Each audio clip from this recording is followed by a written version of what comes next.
o dia em que a Terra parou. Havia um reino muito distante daqui, mas muito distante daqui. E esse reino não existe mais. Foi em outra época, há muito tempo atrás. Nesse reino havia um rei, e esse rei, ele era muito inteligente, mas muito inteligente, mais inteligente que qualquer outra pessoa do reino, mais inteligente que todos os seus súditos, mais inteligente que todo o seu povo. Não havia ninguém mais inteligente que esse rei.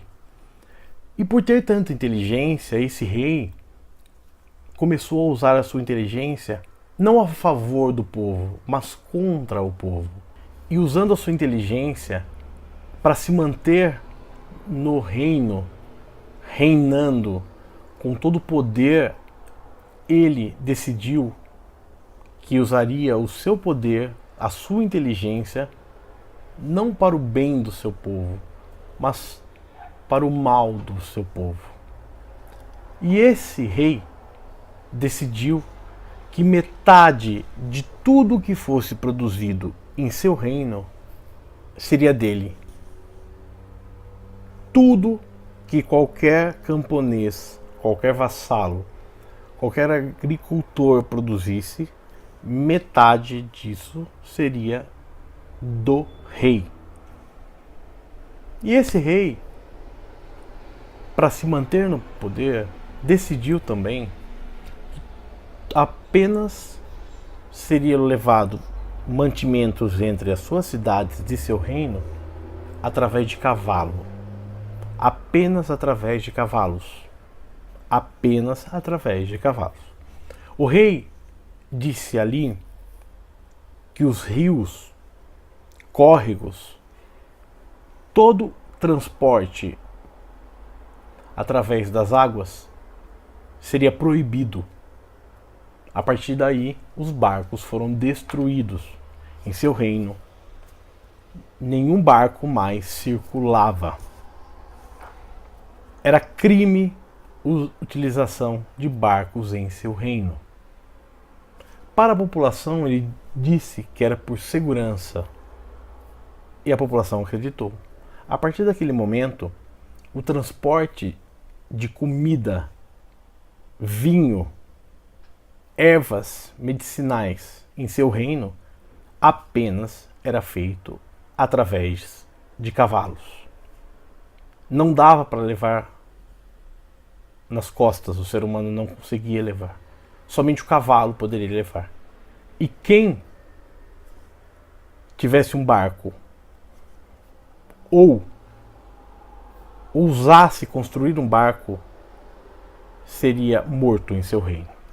E o rei continuou vivendo da melhor forma possível, dificultando que as cidades tivessem alimentos, dificultando, tornando mais difícil o acesso à informação, ao alimento, à bebida.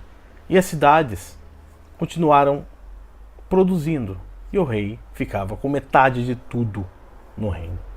Ele sabia que transportar através da água era 10 vezes mais barato, mais fácil e mais simples do que a força animal.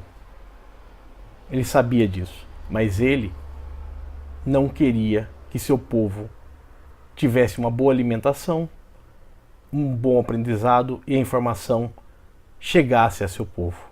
Então, ele dificultou, deixando mais lento o transporte, e apenas ele saberia de tudo.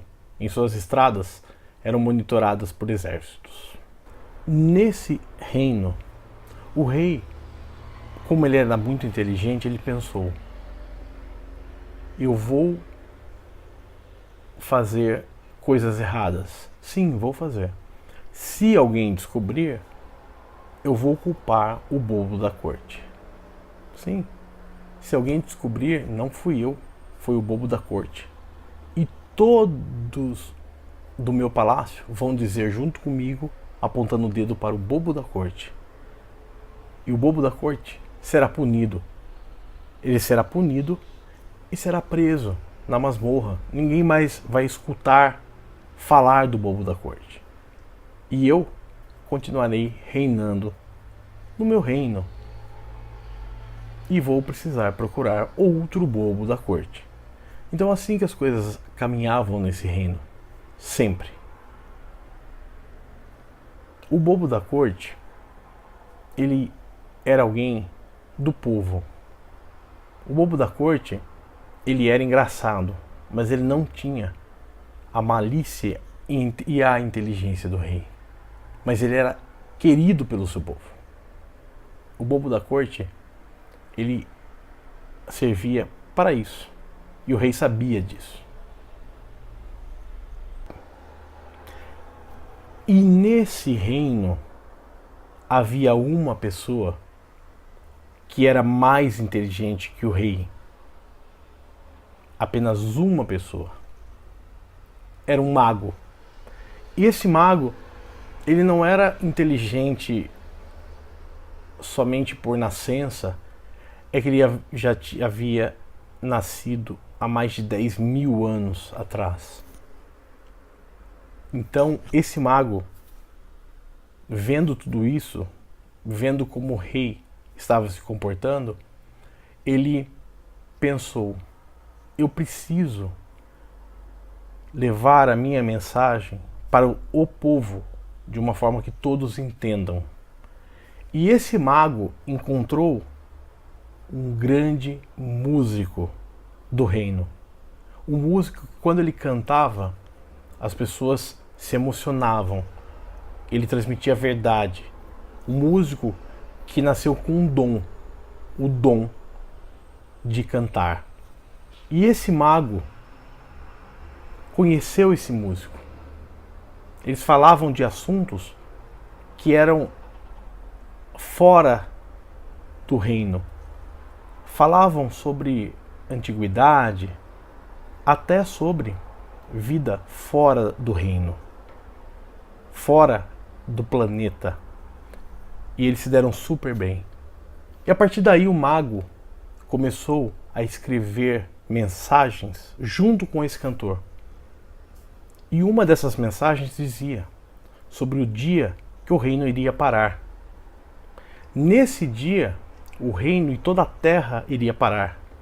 Ninguém iria mais sair de casa, porque não tinha mais o que fazer. Não tinha como nada acontecer mais nesse reino.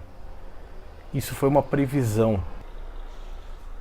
E essa previsão foi escrita em uma música e todos no reino conheciam. Mas era uma música fantasiosa, talvez, mas todos cantavam e adoravam, que contava aquele dia onde ninguém iria sair de casa, pois não havia mais o que fazer, que ninguém estaria fora de sua casa. Um dia, muitos anos depois, esse rei, ele decidiu que não ficaria com metade do que toda a população produzisse, mas com 70% de tudo. A cada 10 sacos de trigo, 7 seriam do rei, restando apenas 3 para a família. E às vezes esses sacos demoravam um ano para serem produzidos. Nesse dia houve uma revolta dos charreteiros. O reino dependia dos charreteiros para levar os cavalos entre uma cidade e outra. Os charreteiros decidiram não mais levar os cavalos. Todos os charreteiros do rei decidiram juntos que a partir daquele momento eles não iriam mais obedecer o rei. O rei se revoltou, mas não tinha mais o que fazer, porque os alimentos não chegavam mais nas cidades distantes, os remédios não chegavam mais nas cidades, as cidades que não tinham água não recebiam mais fonte de líquido, e a sua população começou a morrer. E essa história já havia sido prevista pelo mago há muito tempo atrás. O rei, o que ele fez? Quando ele viu que seu povo foi contra ele, ele pegou e foi embora. A partir desse dia que o rei foi embora, o mago falou para o povo: a partir de hoje, nós vamos pensar no futuro. A primeira coisa que ele fez foi voltar os barcos para transportar a mercadoria da forma mais rápida e mais barata entre as cidades. As cidades se desenvolveram. O povo teve acesso à informação. Os livros chegavam às cidades. Antigamente não eram. Na época do rei, quando alguém encontrava alguém com um livro, esse livro sumia. A partir dali, todos começaram a ter acesso à informação. E todos viram que era mais barato transportar toda a mercadoria pelas águas do que pelas estradas. Todo mundo viu que realmente nesse reino era possível cada uma das pessoas pensar por si próprio. Era possível nesse reino todos nascerem, crescerem e serem felizes. E isso só aconteceu quando o rei foi embora.